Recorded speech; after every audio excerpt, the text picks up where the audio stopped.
मधील रोशन कुडे या शेतकऱ्याची ही हृदयद्रावक कहाणी आहे। अवैध सावकाराचं कर्ज फेडण्यासाठी त्यांनी कंबोडियात स्वतःची किडनी विकली, पण 1.5 महिना उलटूनही प्रशासनाने कोणतीही कारवाई केली नाही। न्याय द्या नाहीतर मरणाची परवानगी तरी द्या, अशी आर्त हाक आता या हतबल शेतकऱ्याने दिली आहे। पाहूयात। तू आज जिल्हाधिकाऱ्यांना निवेदन दिलेलं आहे, नेमकी काय मागणी होती? माझी सरांना एकच मागणी होती की माझ्या प्रकरणाला 4 महिने होऊन सुद्धा मला अजूनपर्यंत ना कुठलीच वस्तू मला परत मिळाली।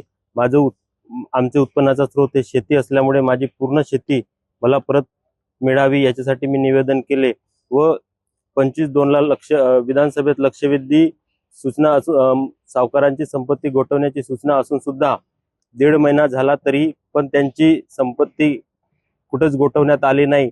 आज अशी परिस्थिती आहे की सावकार तुपाशी असल्यासारखी परिस्थिती आहे आणि पीडित उपाशी आणि हलाखीची जीवन जगण्याची परिस्थिती आहे।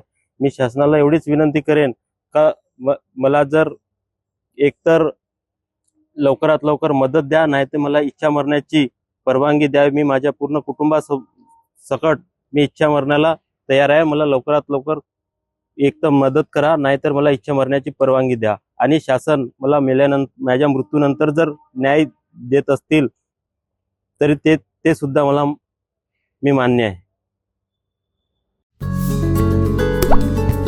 आता जोकासू STP या अत्याधुनिक जॅपनीज तंत्रज्ञानाने सुसज्ज quick installation, energy efficient, noiseless blowers, low maintenance या आणि अशा वैशिष्ट्यांनी परिपूर्ण जोकासू STP तंत्रज्ञान प्रकल्प उभारणीपासून ते विक्री पश्चात समाधानकारक सेवा देणारी, भारताबरोबरच परदेशात देखील प्रकल्पांची यशस्वी उभारणी करणारी company Deccan water treatment private limited.